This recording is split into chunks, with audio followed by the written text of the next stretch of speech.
पहचान का मसला है, ये जान का मसला है। बिस्मिल्लाहिर्रहमानिर्रहीम। ګوره محترمو، ماشوم په تاسو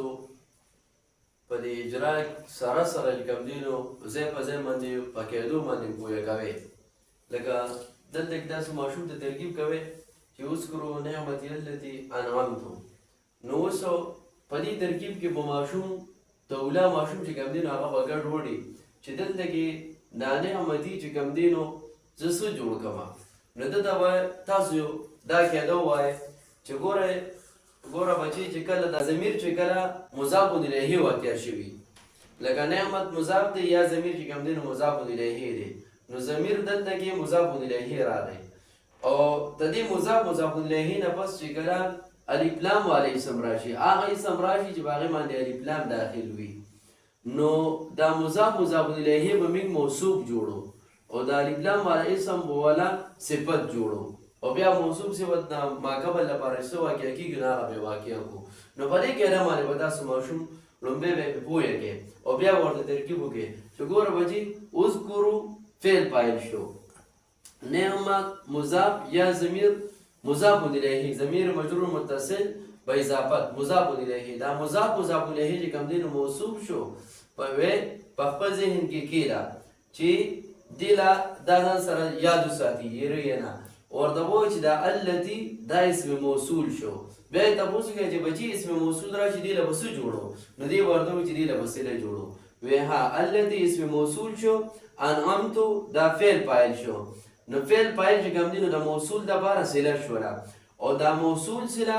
دلته یې تپوس کوي چې دا مضاف الیه موصوف جوړ کړو، نو موصوف له به څه جوړو، نو دې وایي چې صفت جوړو. نو دلته کې اوس دا موصول صله چې کوم دی نو رایوځای کړه د دې موصوف دپاره څه شو، صفت شو او دا موصوف صفت چې کوم دی نو د ماقبل فعل فاعل لپاره کوم دی نو مفعول به شو. نو په دې قاعده باندې به تاسو کې ماشوم به چې کوم دی نو په دې باندې پوهیږئ. نو ترکیب کې به چې کوم دی نو دې روان شي. بیا د دې اجرا ورسره ځان لوګئ، التي اجرا ورسره ځان لوګئ چې دا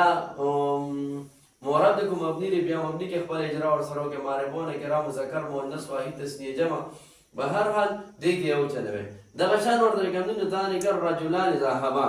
زموږ د ماشومانو په ذهن کې یو خبره دا وي په دې باندې پوهه کول پکار دی چې بچي دا فعل فاعل منګه جمله جوړه کړو نو دا د مبتدا لپاره کوم دی نو بیا خبر هم جوړیږي.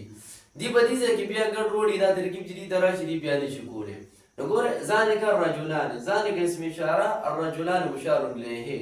مخکې ورته قاعده رایاده کړئ چې هغه قاعده تا ویلې وه چې کله د اسم اشارې نه پس الف لام والی اسم راشي نو دا په خپل منځ کې چې کوم دی نو څه جوړېږي، اسم اشاره مشار الیه به جوړېږي او دا اسم اشاره مشار الیه چې کوم دی نو مبتدا شولو او ذهبا فعل الف ضمیر چې کوم دی نو فاعل، دا فعل فاعل جمله فعلیه خبریه هوکړ د دې مبتدا لپاره کوم دی نو څه شو، دا خبر شولو. نو په دې باندې تاسو ماشوم پوهیږئ چې دا غونډه جمله چې کوم دی نو دا مبتدا لپاره خبرو دا جوړېدلی شي، دا څه نه ده ګنې چې خبر به صرف یو ټکي به وي یا به چې کوم دی نو د هغه اسم به راغلی وي، نه دا فعل فاعل چې کوم دی نو خبره دا جوړېدی شي. نو دا ترکیب ورسره وکړئ، اسم اشاره مشار الیه چې کوم دی نو مبتدا، ذهب فعل فاعل، فعل سره خپل فاعله، جمله فعلیه خبریه د مبتدا لپاره خبر، مبتدا سره خپل خبر جمله اسمیه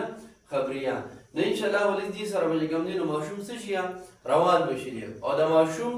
تاسو چې کوم دی نو څوک د عبارت د جوړولو ته تیار کړئ چې دې عبارت ته ځان جوړ کړي او دې وخت چې کوم دی نو دې په عبارت کې څه شي هغه روان شي. पहचान का मसला है, ये जान का मसला है.